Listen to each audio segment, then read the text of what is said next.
Mesdames et Seigneurs, c'est votre nom. Serviteur les passés Joshua.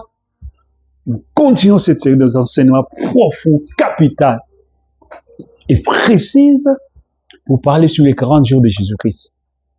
Depuis sa résurrection jusqu'à son ascension, 40 jours. Qu'est-ce qui s'est passé pendant 40 jours? C'est l'ombre de l'épouse, c'est l'ombre du troisième pôle. Épouse finale. Alors, nous voulons entrer dedans.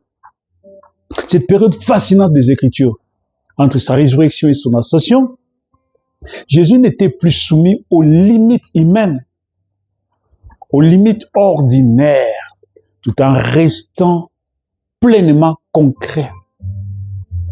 Voici les réponses précises de cette question basée sur les Écritures et l'enseignement de notre cher frère William Branham.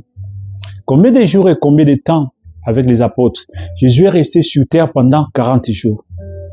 Cependant, il ne passait pas ses journées entières assis avec les apôtres comme avant sa mort. Jésus ne marchait pas toute la journée, restait jusqu'au soir et puis il passe la nuit ensemble, il se réveille le matin pendant les 40 jours. Non, ça ne s'est passé plus comme ça. Il leur apparaissait et à des moments précis pour fortifier leur foi. Verset Acte 1:3.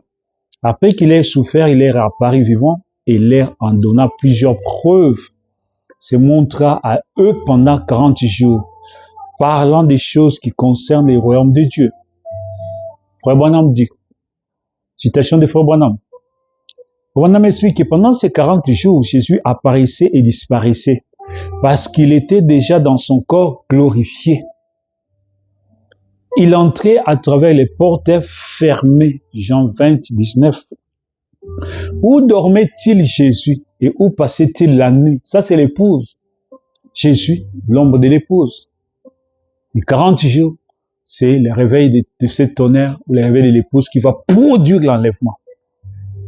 Nulle part dans l'essence humaine, après sa résurrection, Jésus avait un corps glorifié, théophanique. Il n'avait plus besoin de sommeil, ni de lit, ni de s'abriter pour la nuit. Quand il n'était pas visible pour les apôtres, il s'est retiré dans la dimension spirituelle. Frère Branham souligne souvent que le corps ressuscité de Jésus n'était plus soumis aux lois de la gravité ou de la fatigue. Il n'avait donc pas de maison ou d'endroit pour dormir. Mangeait-il? Est-ce que Jésus mangeait pendant les 40 jours-là? Jésus en mangeait? Oui. Par nécessité biologique. Oui, mais pas par nécessité biologique.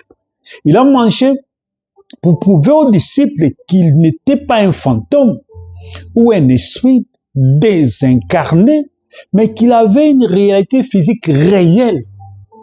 Verset Luc 24, 41-43. Il lui a présenté un morceau de poisson grillé et un rayon de miel. Il en prit et il mangea devant eux. Jean 21, 12, 13, au bord du lac. La citation, quand Jésus est ressuscité des morts, il a mangé du poisson et du pain. Frère Branham dit, il a prouvé qu'il était de la chair et des os.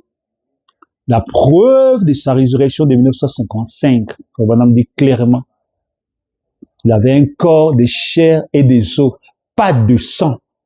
Les deux anges, donc le corps de Jésus n'avait pas de sang, mais il a mangé devant eux pour leur montrer que j'ai un corps. Mais dans son corps, il n'y avait pas le sang, il n'y avait que les os. Il dit, voyez, parce qu'il était, c'est ça qu'on appelle le corps glorifié. Le corps de la résurrection. Il pouvait traverser les murs.